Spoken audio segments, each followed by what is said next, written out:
காளான் கிரேவி பண்ணுறதுக்காக தேவையான அளவு நம்ம வந்து காளான் எடுத்துக்கலாம். இதை வந்து 2 கட் பண்ணிக்கிட்டால் போதும். சின்னதாக கட் பண்ணிங்கன்னா நம்ம வேக வைக்கும்போது காளான் வந்து சுருங்கிடும், சின்னதாகிடும். ஸோ காளான் கிரேவியில் இருக்கிறதே தெரியாது. ஓரளவுக்கு 2 கட் பண்ணிக்கிட்டிங்கன்னா பீஸ் வந்து பெருசாக தெரியும். கிரேவிலையும் நம்ம எடுத்து சாப்பிடும்போது நல்லாயிருக்கும். கிரேவி பண்ணுறதுக்காக அடுப்பு ஆன் பண்ணிவிட்டு இந்த மாதிரி சிம்மில் வச்சுக்கோங்க. அப்போ தான் நம்ம செய்ய கருகி போகாமல் இருக்கும். அடுப்பில் நமக்கு தேவையான அளவில் ஒரு கடாய் ஒன்று வச்சுக்கோங்க, நம்ம கிரேவி செய்கிற அளவுக்கு.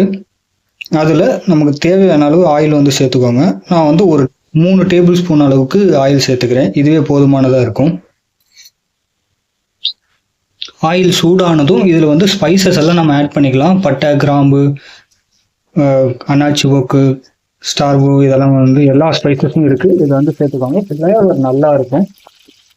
ஸ்பைசஸ் சேர்த்ததும் இது கூடவே நல்லா பொடியாக சாப் பண்ணி வச்சு சின்னதாக நறுக்கி வச்சு நம்ம வெங்காயத்தை சேர்த்துக்கலாம். உங்கள் காரத்துக்கு தகுந்தாப்புல பச்சை மிளகாய் சேர்த்துக்கோங்க.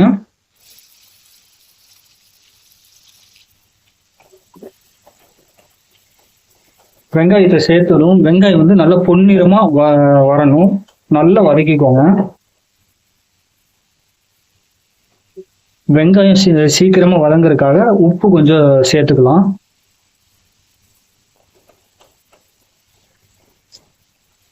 வெங்காயம் வதங்கிட்டு இருக்கிறப்பவே ஜீரகம் 1/4 டீஸ்பூன், சோம்பு 1/4 டீஸ்பூன் இது கூடவே சேர்த்துக்கோங்க.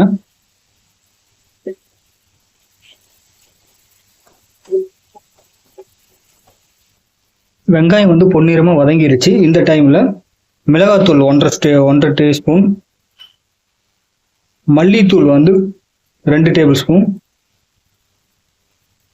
ஜீரகத்தூள் வந்து 1/2 டேபிள் ஸ்பூன், கூடவே மட்டன் மசாலா ஒரு 1/2 டேபிள் ஸ்பூனுக்கு சேர்த்துக்கோங்க. ஃப்ளேவர் நல்லா இருக்கும். கூடவே ஒரு 1/4 டேபிள் ஸ்பூனுக்கு மஞ்சத்தூள். இது எல்லாத்தையும் சேர்த்துட்டு பச்சை வாடை போகணும். சும்மா லைட்டாக வணக்கி விட்டுக்கோங்க. எண்ணெயிலே வதக்கி விட்டதும் தக்காளி, ஒரு 2 தக்காளி, கொஞ்சம் மல்லி இலைகள், சோம்பு, சீரகம் போட்டு இதை வந்து நல்லா கொரகரப்பாக மிக்சியில் அடித்து வச்சுருக்கேன். இதையும் சேர்த்துக்கலாம். கூடவே சேர்த்துட்டு தக்காளியோட பச்சை வாடை போகிற வரைக்கும் ஒரு 2 நிமிஷத்துக்கு இதை வந்து நல்லா கிளறி வச்சுக்கோங்க. கூடவே தண்ணி வந்து தேவையான அளவு லைட்டாக சேர்த்துக்கோங்க. அதாவது தண்ணி வந்து ரொம்ப நிறையாவும் சேர்த்துடாதீங்க. கிரேவி வந்து ரொம்ப கெட்டியாகவும் இருக்கக்கூடாது. ஒரு லெவலான அளவில் தண்ணி வந்து மிதமாக சேர்த்துக்கோங்க. கூடவே இஞ்சி பூண்டு பேஸ்ட் வந்து ஒரு 1/2 டேபிள் ஸ்பூனுக்கு சேர்த்துக்கோங்க. சேர்த்துட்டு கிரேவியோட நல்லா மிக்ஸ் பண்ணி விட்டுக்கோங்க. ஒரு 5லேருந்து 10 நிமிஷத்துக்கு கிரேவி வந்து நல்லா வேகட்டும், பச்சை வாடையெல்லாம் போகணும்.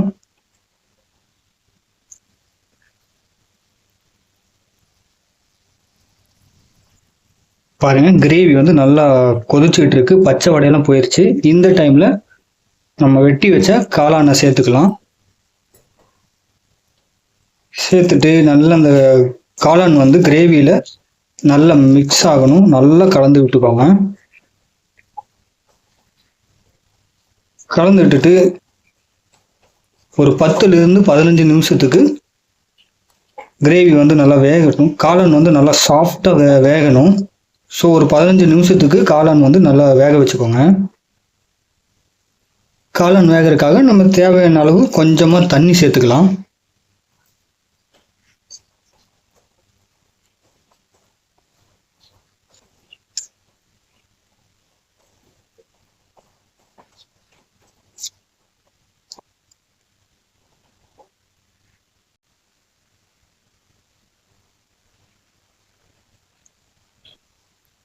பாருங்க, காளான் வந்து நல்லா சாஃப்டா சூப்பரா வெந்துருச்சு. இந்த டைம்ல பொட்டுக்கடலை பவுட்ரு கடையில் விற்கும். பொட்டுக்கடலை பவுட்ரு கடையில் விற்கலைன்னா நீங்கள் பொட்டுக்கடலை வாங்கி நீங்கள் மிக்சியில் போட்டு கூட பவுட்ரை அரைச்சி எடுத்துக்கலாம். அந்த பவுட்ரு வந்து கொஞ்சமாக ஒரு 1/2 டேபிள் ஸ்பூனுக்கு எடுத்துகிட்டு தண்ணியில் இந்த மாதிரி கரைச்சி வச்சுக்கோங்க.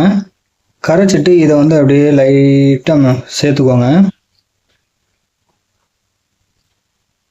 இதுக்கு பதிலாக நீங்கள் தேங்காய் பால் கூட நீங்கள் சேர்க்கலாம். தேங்காய் பால் சேர்த்திங்கன்னா தேங்காய் கூட சோம்பு, சீரகம், கருவேப்பிலை போட்டு அரைச்சி சேர்த்துக்கோங்க, ஃப்ளேவர் நல்லாயிருக்கும். அல்லது தேங்காயோட டேஸ்ட்டு பிடிக்காதுங்க, இந்த மாதிரி பொட்டுக்கடலை பவுடரை வந்து தண்ணியில் கரைச்சிட்டு சேர்த்துக்கோங்க. டேஸ்ட்டு சூப்பராக இருக்கும்.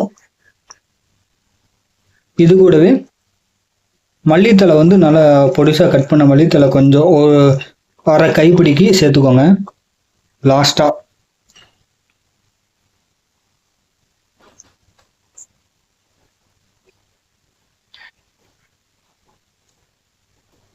லைட்டாக அப்படி கிண்டி விடுங்க, சூப்பராக இருக்கும்.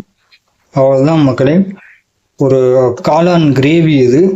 இது நீங்கள் வந்து டேஸ்ட் பண்ணி பாருங்கள், சாப்பிட்டு பாருங்கள். ஒரு மட்டன் சாப்பிட்ற மாதிரியே ஒரு ஃபீல் இருக்கும், அந்த மாதிரி டேஸ்ட்டு கிடைக்கும். இதே மாதிரி நீங்களும் ட்ரை பண்ணி பாருங்கள், ஃபேமிலியோட என்ஜாய் பண்ணுங்கள் சாப்பிட்டு. வேறு ஒரு வீடியோவில் நம்ம சந்திக்கலாம். தேங்க்யூ. அப்படியே நம்ம சேனலுக்கு வந்து சப்ஸ்கிரைப் பண்ணி சப்போர்ட் பண்ணுங்கள், வீடியோவும் லைக் பண்ணி சப்போர்ட் பண்ணுங்கள் மக்களே.